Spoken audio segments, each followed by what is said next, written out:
Hai, Assalamualaikum semua. Salam sejahtera. Jadi hari ni adalah pada 5 Jun 2025. Sekarang ni kita nak melihat satu setup yang kita panggil sebagai setup sunlight. Setup ni berlaku pada jam 12 ya, pada jam 12. Pada jam 12 kita akan melihat zon yang berlaku. So sekarang ni pukul 12 ni anda boleh lihat ada zon yang berlaku pada 3919 dan 3902. Which is zone tu adalah 17 tick. Okay. Cuma sekarang ni anda lihat bila dah ada zone, anda kena tunggu candlestick arah.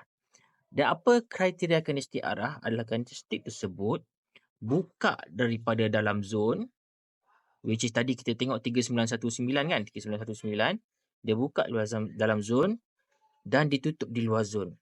Jadi sekarang ni anda lihat dekat sini, ini candlestick yang putih ni pada pukul 12 tepat berlakunya di keluar zone ni, candlestick ni adalah candlestick arah sebab ini buka daripada dalam zone, which is 3919.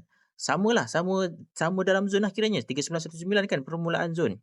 Okay, anda lihat kat sini 3919.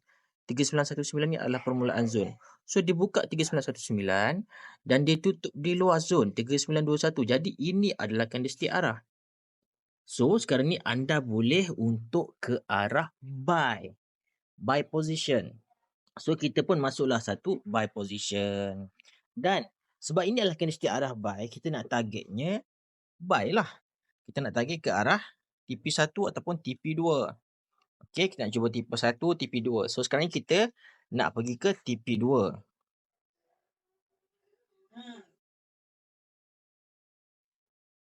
Iaitu kita nak pergi ke TP2 3949.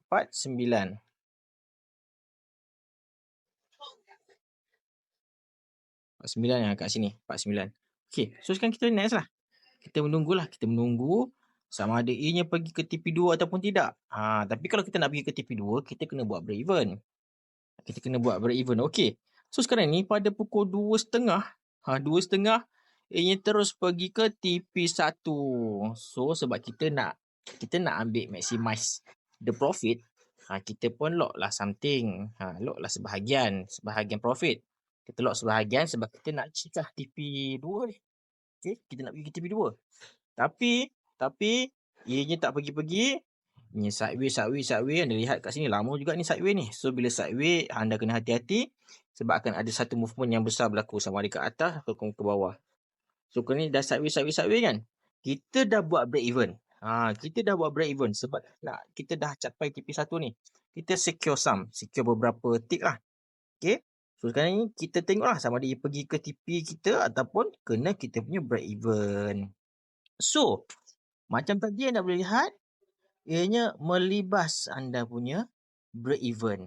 So sepatutnya anda boleh untung tadi 400 lebih dia. Tapi kita tak ambil sebab kita nak risikokan untung kita ni supaya kita dapat untung lagi banyak. Itu kita tak boleh buat apalah. Kita tak boleh nak tentukan market. Apa yang kita boleh buat adalah kawal risiko kita. So siapa yang dah ambil TP1 ni dapatlah beberapa ratus. Dekat-dekat 500 tadi. Siapa yang buat break even, dapat break even sajalah, which is lebih kurang this one. Ataupun beberapa tick break even, sama harga ke rugi sikit. Depends lah. Okay. Cuma dekat sini kita hanya boleh kawal risiko. Untung kita tak tahu. Cuma kalau kita nak untung lebih, kita buatlah secure lock profit dulu. So setup ni pun adalah setup yang berjaya sebab dah cecah pun TP1. Dan kita lihat dekat sini, ianya sideway di dalam zone. Masa pun sekitar 4 lebih dah waktu tu. Anda kena ingat, break even tu adalah untuk anda elak kerugian apabila market tu reverse bertentangan dengan position anda. Break even ni juga adalah satu tanda untuk kita jaga risiko kita. Bukannya kita kejar keuntungan semata-mata. Dan break even ni akan bantu anda untuk kekal dalam trading ni. Bukannya anda exit awal sebab margin call. Anda kena ingat, break even tu pun adalah salah satu keputusan yang penting dalam trading.